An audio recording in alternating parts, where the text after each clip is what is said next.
Hey everyone, you are listening to the Simple Electronics podcast, and I'm your host, Simple Electronics. And with me today, we do not have anybody special at all. It's just me today. Now, don't worry, it's not because nobody wants to be on the podcast. It's just that I haven't reached out to anybody since I've been busy this week. However, if you want to be on the podcast, make sure to contact me at simpleelectronicsyt@gmail.com. And I'll schedule you in. I do have some guests lined up for the upcoming weeks. I just have to reach out to them and make sure we set a good time. If your schedule is a little bit more flexible, maybe you can jump ahead of some people. Make sure to let me know if you want to be on the podcast. So today this gives me an opportunity to have a little bit of a different format. I figure I'm going to give you guys a little bit of a channel update. And then in the latter half, I'm going to go into a Q&A session where I have some questions from both Patreon and I have a few from the community post. So I guess let's get started. First thing I want to talk to you about is my commission project. This is a project that I've been working on for over a year now, and mostly off, on and off, but mostly off, and mostly waiting for parts that, never came or came and they were the wrong parts. But recently we've modified the project a little bit to make it work in a tighter time frame. So the premise of this project is to have a electronic doorbell, like those kits you can get on Amazon for fairly cheap. They typically come with 3 or 2 receivers and 2 or 3 buttons, so you can have your front door and your back door. And it's to get this doorbell to ring automatically when it detects people heading up to the door. So I think the original intent for this thing is that when the post office or a courier comes and delivers a package, they don't always ring the doorbell, so the package can be sitting out there for a little while. And I think this person also wanted the doorbell to be rung when their dog came to the door to be let back in. There are a couple of suitable sensors in order to do this. The two that come to mind are the PIR, or passive infrared sensors, which detects a living body's heat, basically the infrared energy radiating off a living body. And there's a microwave sensor, which uses Doppler radar technology to detect if an object is moving within its sight lines. Now, I think either one of them, trying to wire either one of them up to the doorbell would be fairly simple. And actually, I will say that I thought this project would be fairly simple from the get-go. Turns out not so much. But the goal is to combine both the inputs to reduce false triggering. For example, the microwave sensor, the Doppler sensor, will likely go off if some big object flies in front of it, like, let's say, a storm of leaves, for example. Leaves will get swirled up, and then the doorbell will ring. And that's not a good thing. So you definitely want something living to be at the door. So the passive infrared would also be good, but then it might not go off in certain situations where, let's say, the body is well insulated or something like that. Or even in, I believe in strong sunlight, it has trouble detecting people. So the solution is you combine both those sensors, and then that output, combined output, you just wire to the chip inside the doorbell switch that sends the signal to activate the doorbell. This is what I thought originally. It would be quite simple to just order an AND gate. So I ordered an AND gate, a CMOS AND gate. I don't remember the name of the chip offhand, but it came in and I could not get it to work. And the simple reason for that is because the output of these two sensors, when it detects motion, was around 3.3 volts. The AND gate needed more voltage in order to activate. Okay, so now I was like, I just wasted all this time waiting for these sensors, and also Mind you, the passive infrared sensors have still not arrived, so I'm using whatever I have in stock here, which will be 2 different modules. But in my testing, I'm thinking, okay, I can just make a bespoke AND gate. So I wired 2 NPN transistors, 2N3904, I believe, in series, and each of the bases connected to the output of the sensors. This did not work, and the reason it didn't work is because of the voltage drop induced by having the 2 transistors in series. So you got 2 transistors together. 3.3 volts is not enough to activate the first transistor because the second transistor has a base emitter voltage of the 3.3 volts as well. So that did not work. So then I thought I would try MOSFETs. I have these really nice surface mount N-channel MOSFETs. Put those in series. Same thing, not enough voltage difference on the gate to activate the MOSFETs on hard enough in order for them to send a signal. Okay, so that's no good. Then I decided to tie each sensor to a MOSFET, and then that MOSFET would power the gate of the 2 MOSFETs in series. And yet again, I couldn't get it to work simply because instead of the MOSFET being tied to ground and then the base charge being compared to ground, it was tied to another MOSFET. So it brought the ground up, and then the voltage coming off of the other MOSFETs, the ones that are being controlled by the sensors, just wouldn't pass enough voltage. I'd lose too much voltage in order to activate everything on hard. So at the end, even with a supply voltage of 8 volts, I ended up with my AND gate output would be somewhere around like 2 volts. It just wasn't enough. So I was completely at a loss. And honestly, my the person who commissioned this project, they've been waiting a very long time for this project. I mean, they told me not to rush. They told me that other things are more important, so don't worry about it. But still, I mean, it's been over a year. So then I had to, I can probably make it work if I kept working on it. But just keeping in mind that I wanted this thing to be battery powered because it would be, mounted outside somewhere. I didn't want to use a microcontroller that would use quite a bit of current. And then this person would have to replace the batteries every week or so, or even sooner. I just wasn't into it. So I was like, look, is there any way we can power this from a wall wart? Because if we can power it from a wall wart, then power draw is not an issue.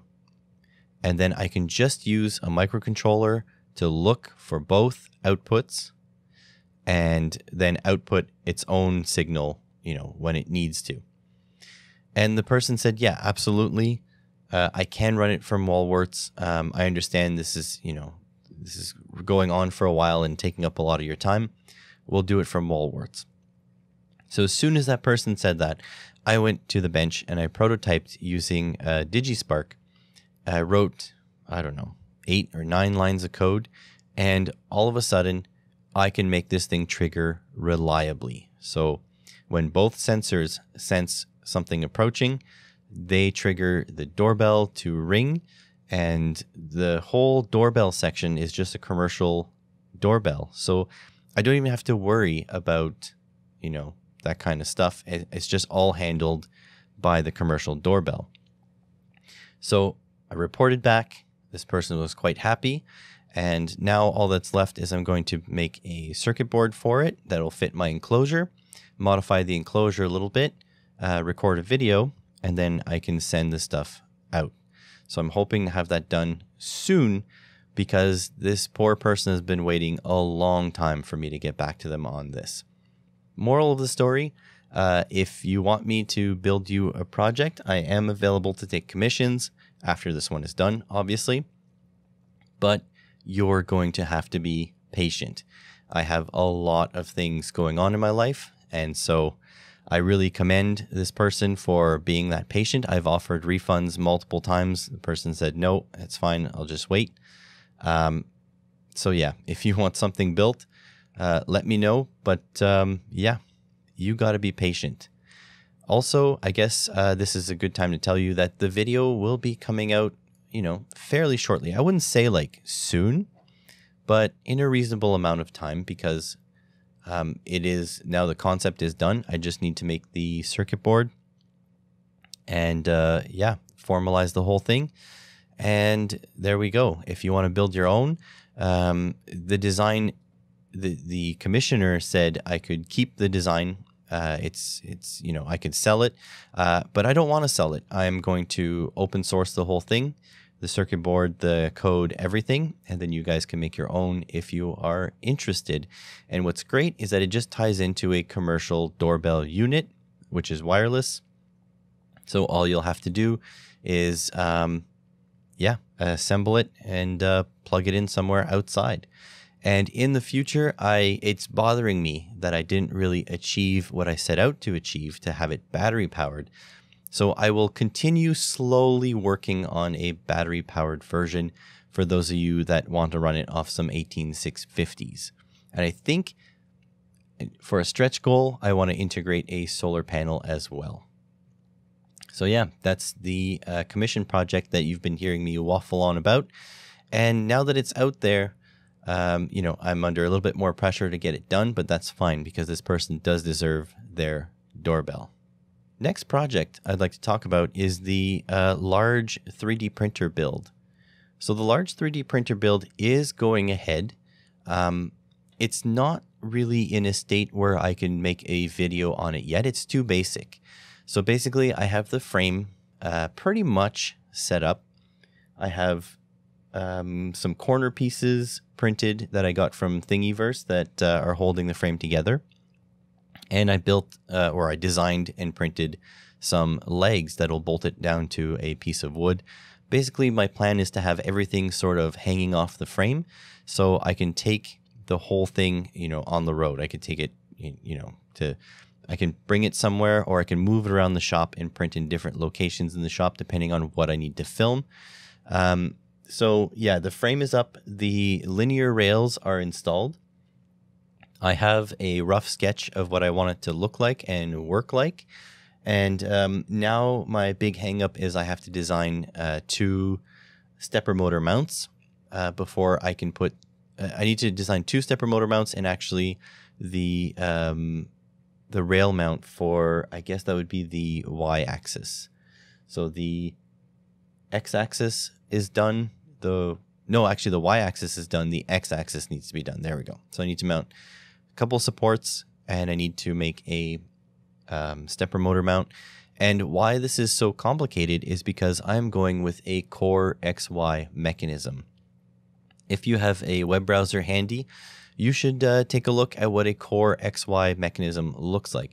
It's a little bit more complex than the Cartesian style that we're used to on, say, like an Ender 3.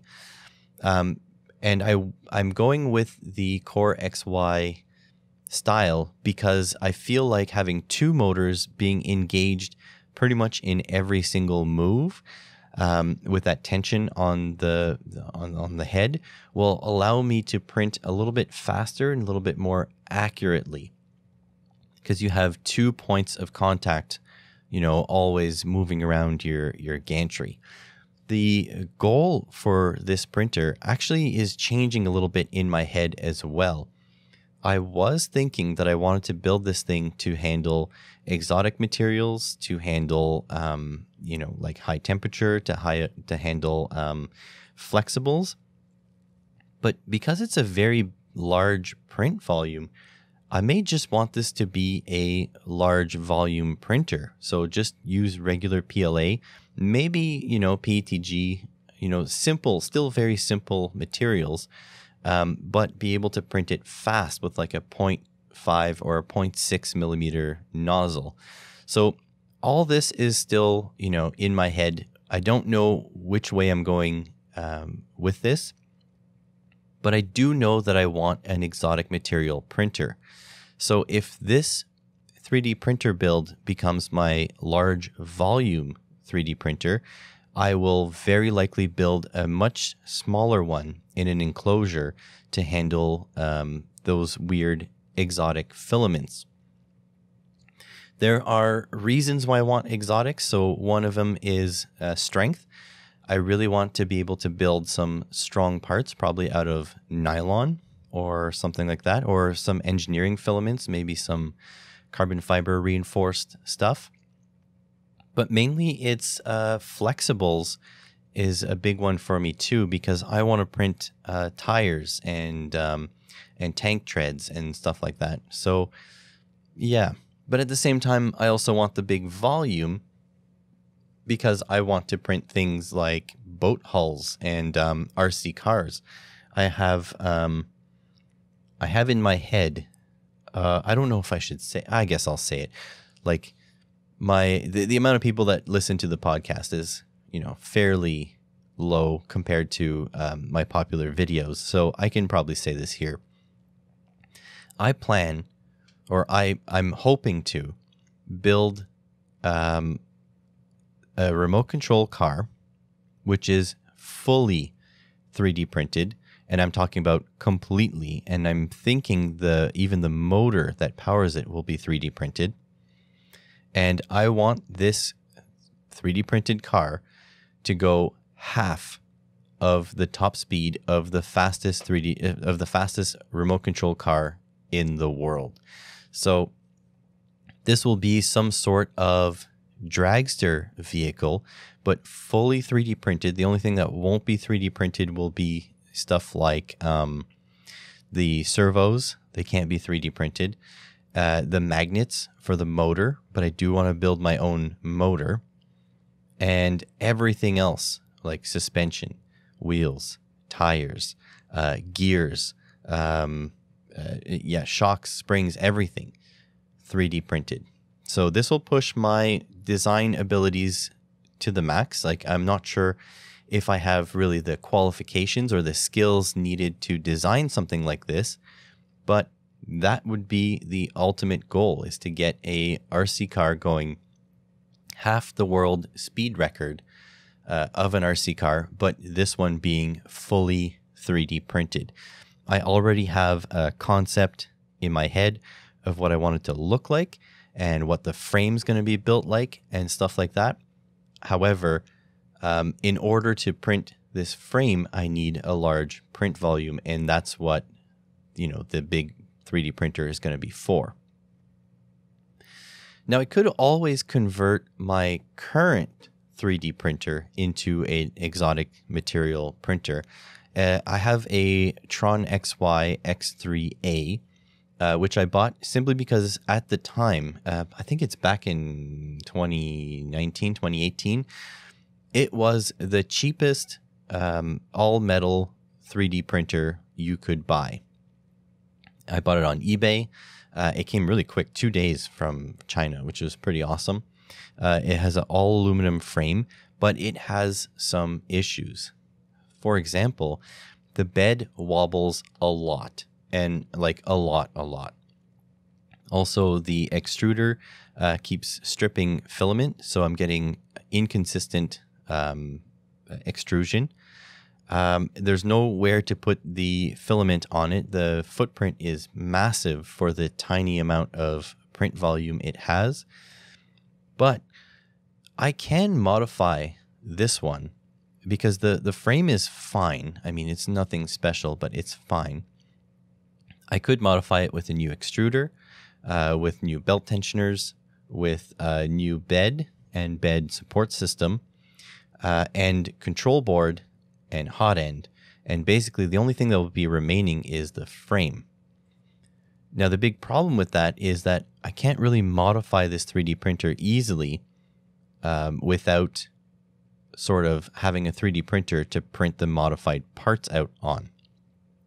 I am going to take that as a challenge, though, because Banggood a while ago has sent me some upgrade parts for it. So I will be doing like a slow upgrade where basically I'll upgrade one component at a time, design, 3D print the parts, and then install it, tune it, and then get it printing again as accurately as possible, and then move on to the next part.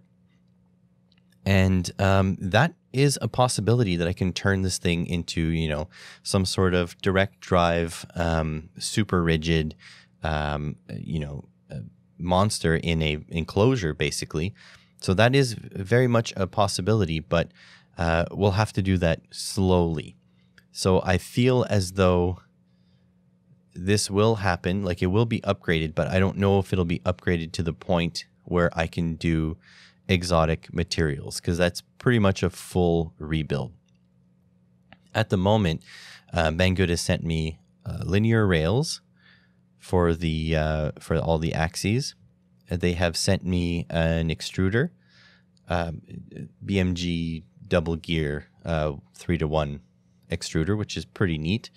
And they have sent me an SKR 1.3. So that's it's a control board that is 2 generations old at this point, but it is way better than the shitty control board that came in the Tron XY in the first place. So that already means that I have a decent upgrade path, but in order for it to be even better, I have to upgrade to something like a BL Touch auto leveling sensor. I'd have to do a complete swap of where the stepper motors for the Z-axis are. So they're inside the frame right now. I'd have to move them to the outside. Then I can upgrade the bed to something much bigger and also have a variety of build plates. So I can, you know, build tack or some sort of magnetic thing or spring steel thing, which means I need to upgrade the heater, which means I have to upgrade the power supply. So you can see how this is, you know, it could become a multi-year thing. I don't have, you know, what is it, like 40 hours to dedicate to designing and building parts for this thing and have it turn into, you know, an easy video or whatever. And then, and then you need an enclosure and some sort of way to vent. So it will have to move from my workspace to another space. And yeah, so you can see it's a big deal. So I will be doing some upgrades. I just don't know if this really will be the machine that I will make, you know, into my super precise exotic filament printer. This could just be the workhorse that just churns out parts for the other printers, for example. So right now, it seems like in less than a year, I'll have a large format printer and my regular 3D printer with upgrades, and then we'll have to see where we're going to go from there. Another thing a lot of you seem to be really excited about is the remote control boat, the one that's, you know, looks like a children's sandbox toy, because basically that's what it is. I was actually surprised to see the amount of people excited about that project, and my original vision for that project was that everything would be homemade. The radio transmitter, the radio receiver, the speed controller. I already have the motor mount and the propeller shaft, which is all homemade as well. And yeah, I thought everything was going to be homemade and that would be a neat project. But the truth is that the parts I've selected to home make with, like the NRF24L01 wireless transceiver module, I wasn't able to get work properly. And some people were saying that it's quite possible because it is a counterfeit product, and that's the reason I can't get it to work. But that doesn't quite make sense to me, because, I mean, they're sort of all counterfeit, aren't they? Like we're all getting our stuff from AliExpress, and other people who are much better at coding seem to have really good success. So I got discouraged off the NRF24L01, but I need to pick it back up. So what I'm going to do, the plan now, because basically summer comes and goes here in Canada very quickly. The plan is to take this RC boat, put it together mechanically, have all the mechanical parts function. That doesn't seem like a lot of work to me. I have a couple of things I'll need to design in 3D print, which I think are well within my wheelhouse. And I'll have it work with traditional remote control gear. So basically I'll have a speed controller, I'll have a receiver, I'll use my regular transmitter, I'll use lithium polymer batteries. The motor, I've already selected it, but I could change it to a different motor. It's not that big of a deal. So get that all working and then introduce slowly the project of making a wireless transmitter with the NRF24L01. I think the NRF24L01 is the way to go for the remote system, the remote control system, because you can use something like an ESP, for example, to Bluetooth to your phone, but that gives you such limited range. Bluetooth is not great for long range. The NRF24L01 has a decent range, a couple hundred feet for sure. But I also had bought higher powered long range versions of that module. And so I really think I need to get this thing working and working properly in order to make myself my own radio receiver and transmitter, and then integrate that, like slowly remove parts that I have put in, like remove the traditional remote control parts from the boat one at a time as I complete projects. Because again, this year I am trying to complete more projects. It's not easy, but I can do it and I need to do it. So expect to see the RC boat a little bit sooner. Definitely want to be done before the end of June. And after that video, then I'll be slowly making the upgrades to home-built stuff. Then once I have the base, like the home-built transmitter, the home-built receiver, the home-built speed controller, then I'll be able to open source those projects so you guys can use them as well. That's another difficulty because I really want to open source everything I do. I'm a big fan of open source.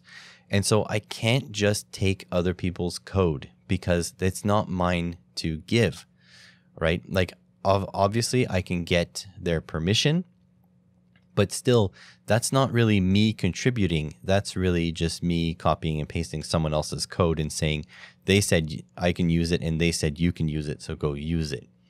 I really want to add to the knowledge base. I want to, first of all, I want to learn how to do it. And I really want to add to the community, not keep taking stuff from the people who are already giving.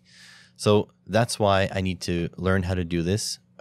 Maybe not on my own, like obviously guides and stuff are cool, but I really want this project to really come from me. So yeah, I might use other people's projects as a jumping off point, as inspiration. But I really think that I should be able to make a wireless transceiver like that. And yeah, that's why I plan on doing it. The other project that a lot of people are in anticipation of is the snow speeder turning into a water speeder. Now, there's not much holdup on that. I have to design.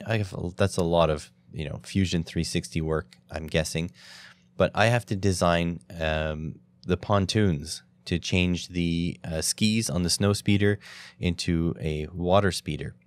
My original idea is to use pop bottles and make 3D printed mounts to go onto the suspension, and then I'll be able to run this thing like I did on the snow, but on the water. So there's not much holdup on that, except for the fact that I kind of want to print it in PETG. And in order to print PETG, I think I want to upgrade the extruder on the 3D printer first. So that's the plan. I'm also thinking of maybe 3D printing floats altogether, like just making the floats from scratch instead of using a pop bottle. I'm thinking from scratch might be better because it seems like soda bottles are regionally dependent. So not everyone in every region can get a hold of, any pop bottle of a certain size. So if I make an adapter to hold it, then it may not be available for someone, let's say, in Europe. Because here in North America, especially in Canada, we're very influenced by the US. But even between our two countries, there are differences in dimensions of pop bottles. So that's an idea. I'm also a little bit terrified of losing my GoPro in the water. So obviously I want to take good footage of this watercraft. And my footage is going to be getting better and better. Like I'm learning new techniques and, watching other RC YouTubers. But this GoPro, I can't really mince words, was a giant investment for me. It costs a lot of money. I don't have all that much money. Like the channel's in the negative, pretty far in the red.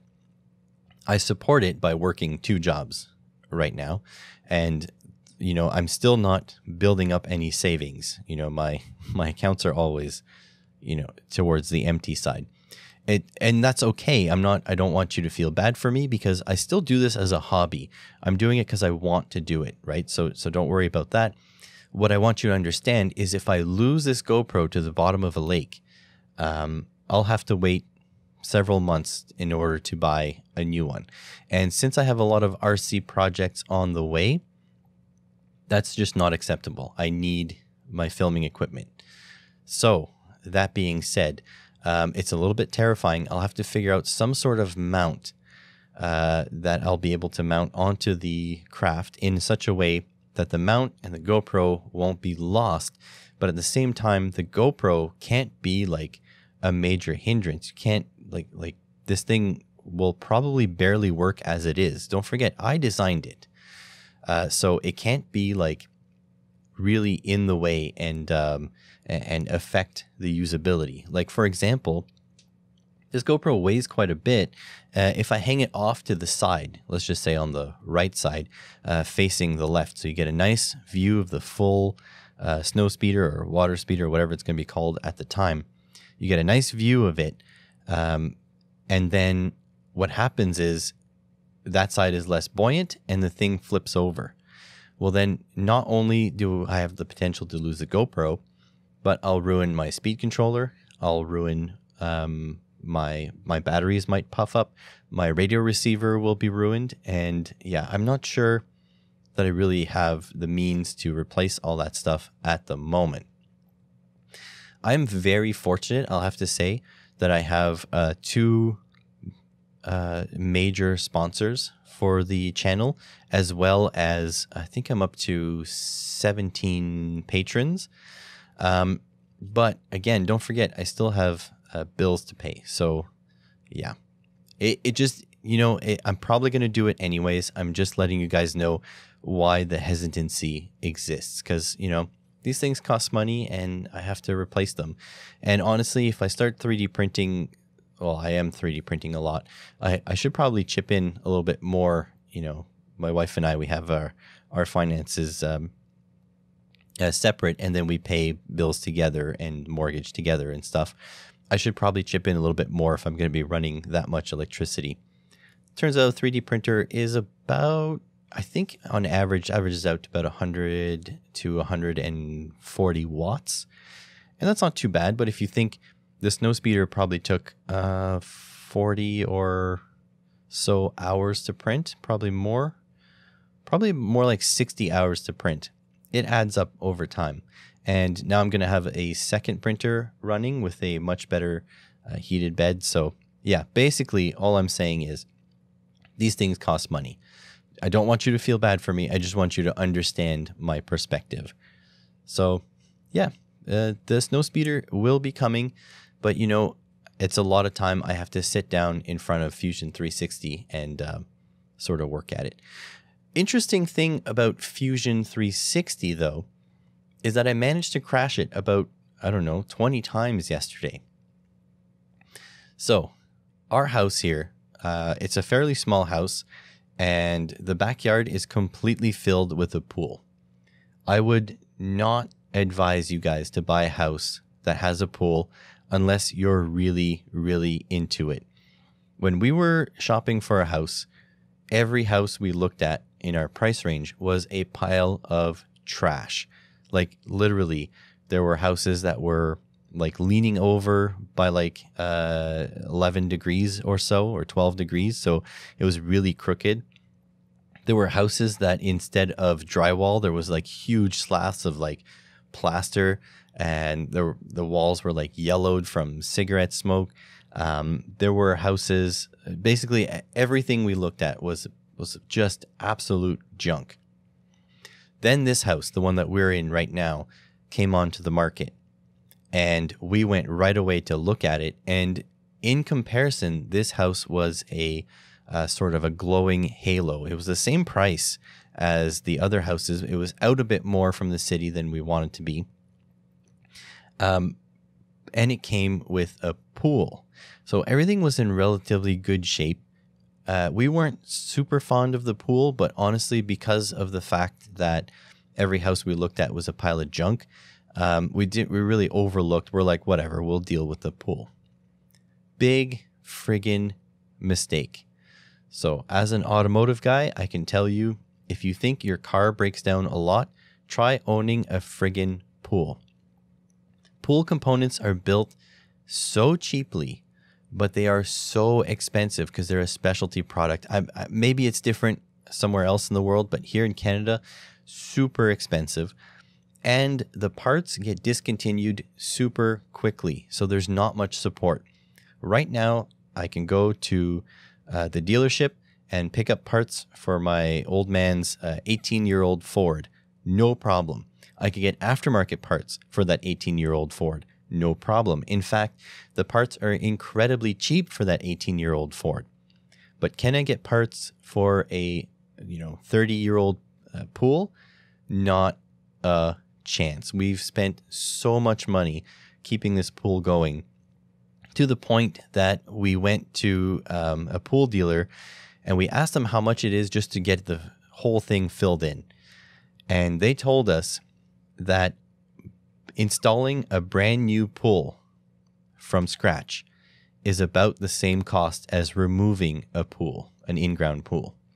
Especially because where we are and how it is close to the house, it's such a huge hole in the ground that if an engineer doesn't draft plans, if they don't fill it with the proper materials in the proper way, then the whole ground could slide where the pool was and pull the foundation in with it. So basically, trying to get rid of this pool would be a giant risk, and hoping that whoever we contracted to get it done, we're talking about in the tens of thousands, wouldn't mess it up and then cost us our house, right? Like, obviously it'd be insured, but like, do you really want to lose your house? No. So that being said, this year, the skimmer basket, so the skimmer is a little sort of like a water intake that takes water to the filter, and it's the one that's on the surface of the pool. So it skims the surface of the pool. There's a basket in there that collects all the debris before it gets to the pump. That basket is completely knackered, completely done for. I decided, you know what, instead of paying, $100, because the baskets, I think this one actually is available, but it's about $40 US plus another like $30 shipping because it's kind of big in volume. Yeah, 40 plus, yeah. So it's like $100 Canadian, basically, by the time it gets to the door. I decided, screw that. I have PETG in stock. I haven't tried printing with it yet, but I do have it. I'm going to design my own skimmer basket and print it out, and that'll be that. So the dimensions are about 190 mils in diameter by 200 mils in height, and 220 mils is the lip size on top. So I tried to design this in Fusion 360. So I started by making sort of like a puck, and then I made holes, and then I patterned the holes, and that was fine. And then I made the sides, I extruded up the sides, and then I tried to make holes in the sides, and Fusion just kept crashing because there was too many objects on the sketch for it to handle. I happened to be in Zach Freeman's chat in his live stream at the time, and I just asked if he knew if there was a way to stop it from crashing. One of the viewers was telling me that, that you need a decent computer. And I was like, well, I feel like it's crashing, because of some cloud thing. I don't think it's crashing because of my computer power. And he says, well, it's not really doing much on the cloud. Mostly it's working on your computer. Okay, so I open up the CPU performance thing on my computer, and it turns out my CPU is using like 15% power, like 15% of its usage was going to Fusion, or not even to Fusion. That was overall. Fusion was only taking like 5%. I have a 8th gen Intel i7. It's not like the best of the best, but it's decent. But no, this thing would just crash trying to compute all the vertices of the holes. And it wasn't on my end. So it wasn't a performance bind. It must have been something with the coding of Fusion. Maybe I don't understand something. But anyways, I managed to crash it like so many times. And finally, I got it exported. And now I have a model that'll take 1 day and, well, it's basically 28 hours to print out of PETG. And it's not even complete. I still have to make the top section, the little ring that goes on top. So that's going to be interesting. I'm going to have to do some upgrades to the 3D printer first, like put in some cooling ducts and upgrade the extruder. But then after that, I am going to try this 28-hour print, and I'll probably set a time-lapse camera to capture it as well. I don't know if it'll actually work. It might end up with a big blob of stringing ooze, but I don't know. It is what it is. So look forward to that. I'm not sure if I'm going to put it on YouTube, but I'll probably put it on Patreon at least. I'm not sure about YouTube yet. I'm trying to focus down the YouTube channel a little bit because I really want to do some automotive content, but I've asked my audience, and it seems like the audience wants a separate channel for the automotive stuff, which is fine. I just don't really have the energy to make a full automotive channel right now, but it will come because, I mean, I have so much more things to say about automotive than about electronics. So that's that. But I'm thinking I might need another throwaway channel. In case you guys didn't know, Gadget Reboot, I think, well, I consider him a friend of mine. I don't know if he considers me a friend, but he has 2 new throwaway channels that he puts like less, I don't know if I would say less effort, but videos that are less polished. How about that? Less to the point in those channels. I think one is called Gadget Sideload, and the other one I don't remember, but I will put the links in the description below. You guys should go subscribe to that. It's just more of the same. It's just a little bit more off the cuff than polished like his regular videos are. And while we're on the subject, another maker who I also consider a friend, he has a second channel if you're into programming called Develop with Dan. I'll put all the links in the description below. Oh, and one more. BitLooney, in case you guys didn't know, has a second channel as well called BitLooney's Trash. So yeah, all the relevant links in the description below. Well, I think I've rambled as far as I can about the projects that I'm working on and are sort of like in the future. But now I have asked my viewers to submit questions for a Q&A portion, which we're going to jump into right now. I'm going to start with my Patreon questions because, well, they pay me, so they get to the top of the list. So here goes. I didn't actually ask these people permission if I can say what their names are, so they will remain anonymous. But the first one asks, what direction do you see your channel going in the next 12 months? Good question. I don't think I'm going to change anything. I think I'm going to be staying fairly general. I like to make tutorials. I like to make investigations. I like trying things out. I like to do teardowns, and I like to do product reviews. So that's pretty much the direction it's going to go. I think the high points, like the the videos that'll get the most traction will probably be project videos like that I'm planning. So about the RC videos, and I have a couple other projects that I can only really start working on once I get parts in from AliExpress. So yeah, again, projects, but mostly, mailbags, product reviews, and little circuits and stuff like that. It'll just depend what my whims are, but basically it'll be much, more of the same. So thanks for that question. This person also has a second question. I've enjoyed watching all your content, and as a fellow educator, what can we do in Canada and the US to get our students more involved in the maker community? I believe they have a lot to offer, and given the right resources, can come up with some really interesting and helpful solutions. That's a good question. Well, how can we... So this question supposes that there's a way to push people into one direction or another. I think the only thing we can do is expose the students to cool stuff and hope it jives with them. So the students that do have the things that jive with them will continue down that path. So I guess really this question is more about options. We need to show the students what is available, and they can pick their passion accordingly. So like, for example, if I would have known that Arduino was a thing when I was in high school, or I guess it wasn't a thing. I'm not sure.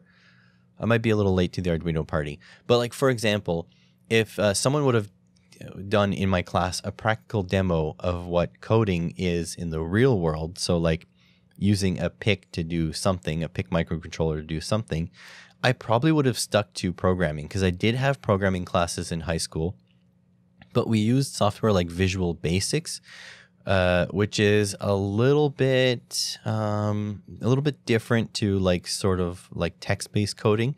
It was very much like you drag an object on screen and you change its parameters and stuff like that. But yeah, if I was shown just a little bit more of the practical implications of that, I probably would have jumped into electronics a lot sooner, and I probably wouldn't have ended up working on cars like I do now. So I think the big thing is to do more demonstrations, is to show students what the possibilities are. So sort of like, some sort of exploratory days, because, once a student gets a passion for something, there's no stopping them. And if they didn't know that there was a possibility, then they'll never get started. So I guess thinking back to my podcast with Billy Rubin, she was saying that it never occurred to her to be a maker per se, like a 3D printing enthusiast per se, because she never saw people that looked like her be interested into it, or something to that effect. I don't really want to put words in her mouth, but I think that's the important thing. We need to show what the possibilities are, and then let the passions grow from there. So thanks for your question. Next question from a Patreon still. You have mentioned a few times you teach. What do you teach if it's not personal? And does electronics come into it? I teach the automotive profession at a trade college. I think in the States you guys call it a community college. We just call it college here in Canada. Basically, college is more like the hands-on types of professions, and universities is more theoretical, although there is some overlap between the two. So I teach the automotive profession at a college, and specifically emission systems, electrical systems, air conditioning systems, and sometimes I do work practices and stuff like that. I also teach a sort of like getting started in automotive type program, where I teach computers, math, just basic computers, basic math, and sort of like a vehicle anatomy, and sort of like practical applications. So that's the type of stuff I teach. And does electronics come into it? Absolutely. So the fact that I was a professional mechanic, so to speak, we call them automotive technicians, but mechanic is is fine. Just sometimes a little bit derogatory depending on the context. The fact that I was working professionally and I had to diagnose electronic modules, like let's say the computer that controls the engine or the computer that controls all the electronics. I had to diagnose them functioning or not functioning. And the manufacturer, I worked for Honda, they would say things like, well, if you suspect the computer's not working, test everything else in the circuit. And if everything else is fine, replace the computer. But to me, that was not an acceptable answer. I wanted to know what was going on the computer's end for it to fail. I was always like that. Like when I would replace components, I would take them apart and see what's wrong with them. And electronics was still like a big magical question mark to me. So basically, that's when I started the YouTube channel to learn electronics better. And this is why. This is the driving force, is I wanted to know the why of behind. Like, how do you fry a computer? Like what happens inside of a computer to make it not accept signals anymore or not send out signals anymore? And so I feel like those things are not mutually exclusive, those two professions. I think there's a lot of overlap in electronics and automotive mechanics, especially today and going forward. So I believe my knowledge of electronics, although fairly basic still at this point, really helps me in my day-to-day job and also helps me as a professor for these students. Thanks for your question. Next one, a couple of questions here from the same person, still on Patreon. If you had 2 weeks free in an unlimited budget, what project would you do? I think I would finish the large format 3D printer. I really want to get that going because I'm getting better slowly at Fusion 360 and designing. And so I would really like to get some projects knocked out. I don't know if I want to share it. Yeah, there's a big project where I need a big format printer for. This printer might be even a little small. It might have to do it in parts still, but we'll see. Like, nothing's set in stone. And yeah, I really want to get started on, I really want to do more projects. I want to have more results. This is one thing that I'm a little hard on myself on, but I really want to finish more things than just starting things over and over and, having things in pieces. I want finished actual stuff that I can look back on fondly and say, I did this. Maybe it's just for my self-esteem. Maybe it's for the YouTube channel. Maybe it's a little bit of both. But I really want to get things done. And so, yeah, probably the large format 3D printer is what I would want to do. Oh, wait, it said unlimited budget. That's even harder. I would probably build a CNC machine with a laser. That's probably what I would do. Unlimited budget. I can afford some really big, beefy aluminum extrusions and some big beefy linear rails, big beefy motors, control systems. So yeah, it would be a large CNC / laser cutter. It would have both. So I think that's what I would do with unlimited budget. Next question. If I had $5,000 to customize my current car, what would I do to it? Well, right now I drive a 2001 Volvo V70. It is the 2.5T, 2.4T. Is that what it is? T5? No, 2.5T, 2.4T, whatever. It's the one model above the base model. I got it because I got a killer deal on it, paid $400 for it. If I had $5,000 to customize it, what would I do? I would look for an engine, transmission, driveline, all this stuff from a V70R. So that would be, I have an inline 5 turbo, but this is a tuned inline 5 turbo with much bigger turbo, actually, a lot more power. And it would convert my 2-wheel drive to a 4-wheel drive at the same time. I think I could make that happen for $5,000. It's hard to say, but I would do all the labor myself, and all the parts would be what I would have to shell out for. So I think $5,000 is doable.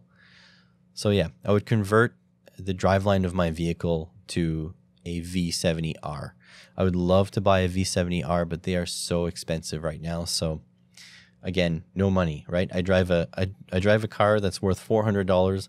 The car I had before that was a 2003 Honda CR-V, which I paid $1,000 for. The car I had before that was a 2002 Civic Coupe, which I paid $1,000 for. The car before that, you get it. Like I drive hoopties. I just don't have the money to spend on something big. So there we go. Next question. Do you read much? And if so, what? No, I don't read much. My reading consists mainly of Reddit these days. I've tried to read like technical books, like Arduino type stuff, Python type stuff. It just doesn't work for me. I can't quiet my mind down enough to read often. And I have this condition called Restless Leg Syndrome. So every once in a while, my legs just, they cramp up and they feel like they need to move. Like I have this overwhelming desire to move them. And sometimes when I will not be distracted enough, I will feel them, and then that'll distract me and I won't be able to focus on anything. And lately, in the last week or so, it's been getting bad, like really bad, like not being able to sleep at night bad. So yeah, that condition means I'm not great at reading. But on top of that, I mean, I'm often working as well. I don't have a lot of downtime that doesn't involve watching YouTube and contemplating what I should be doing instead of watching YouTube. So yeah, I would love to read, but don't have much time for it. Next question. What accomplishment are you most proud of? That's a difficult question, especially because I think the accomplishment I should be proud of is I'm right now hovering really close to 10,000 subscribers, and that is no small feat. Anybody who's had a YouTube channel for any length of time will tell you that it's very hard to get those first bunch of subscribers, and especially reaching 10,000. There's far more YouTube channels below you in size than above you in size. So that's a big deal. But yet I constantly feel like I don't deserve it. Like I make too many mistakes, like I don't work hard enough. So it's very hard for me to try to accept it for what it is. So I think in earnest, it should be the fact that I have close to 10,000 subscribers. I'm up to 9,524 right now. But I think what's more important to me is the community that is slowly building around that. So I've got patrons, which are awesome people. I've made friends with YouTubers. And again, I don't want to speak for them. Like I consider them friends. I can list you off a list, but it's quite large. I've met some cool people. Some people offered to help me. Some people are sending me cool stuff. I've garnered a couple of sponsors, which has been odd to say the least, because I mean, they really believe in what I'm doing. Obviously, the channel is too small for them to make money off me now, but they're investing in the long run, which is awesome. So they believe in me. So yeah, I guess the YouTube channel is something that I should be quite proud of, even though some days, my the inner voice says not to be. So I guess that would be that. Thanks for your questions. All those last 4 were from the same person on Patreon. Also, I had a couple people in the community answer my Ask For questions. Not a lot, though. It seems community posts don't do very well with my audience, which is, whatever. So this first one is from a name I cannot say or pronounce because it's written in Arabic. I do not understand or read Arabic. So this person asked, what is the highest voltage a Tesla coil can produce? So this is a bit of a technical question that I cannot answer, but I can tell you a couple things. The voltage that a Tesla coil can produce will be limited by a couple factors. So first of all, it'll be affected by the humidity in the air because At the very top of the Tesla coil where the charges build, the more humid the air is, the more conductive it becomes. And so it'll start leaking charge faster and faster and faster with the more charge it has and the more humidity in the air. So there's that.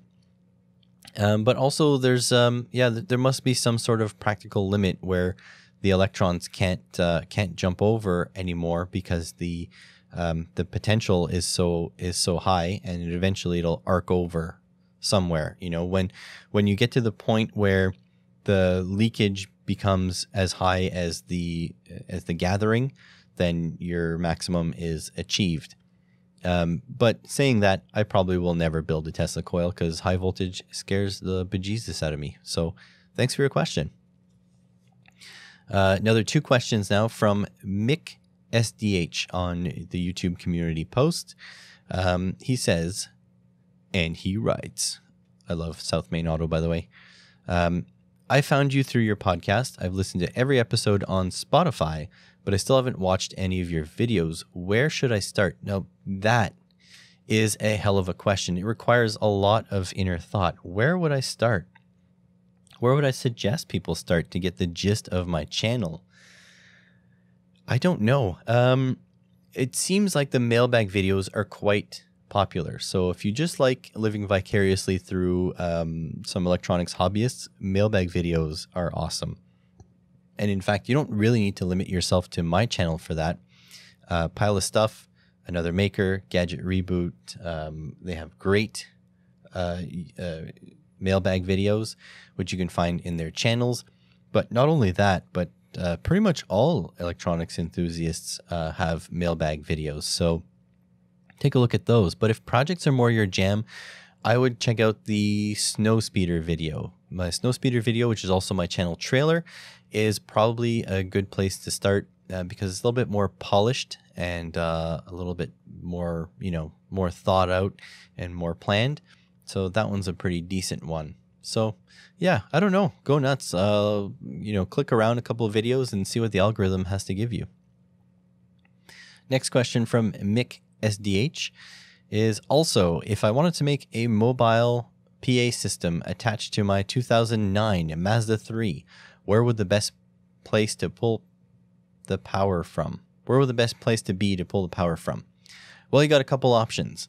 So if you have relatively low current, so like 10 amps or less, then what you need to do is go over to any automotive store and get yourself an add-a-fuse or a fuse adder or whatever. So what this does is it plugs into your fuse box under your dash, and you put a fuse in it, and it gives you a little flying wire that you can crimp onto your circuit. So you can grab wire right from the from the fuse box, and if you use the fuse box that's under the dash, it's also protected by the main fuse under the hood. So all you have to do is put your multimeter on, and you want to check for a fuse that's only on under the dash when you want it to be. So you'll put your black wire for your multimeter on the ground, any good ground like a bolt that's not painted, and then you're going to poke into the metal bits of your of the empty spots in your fuse box until you find one that's on when you want it to be on. Now, usually if you want something to be on only when the car is running, then what you would do is you would go around and find bits of metal in the fuse box that don't have 12 volts or battery voltage when the car is off, but when you start the car, it does have voltage. If you want it to be on all the time, then you just look for one of the spots in the fuse box that even when the key is off, still has 12 volts on it.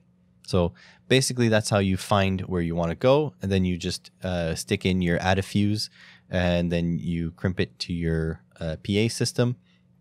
And wherever you mount your PA system, the ground on a vehicle, so the negative wire, can just go to any polished metal surface. So you can, remove a bolt, jam the wire in crimp it onto a ring terminal, put the ring terminal below the bolt and bolt it down. That's your negative. You only really need to run one wire in vehicles because the whole chassis of the vehicle is the ground.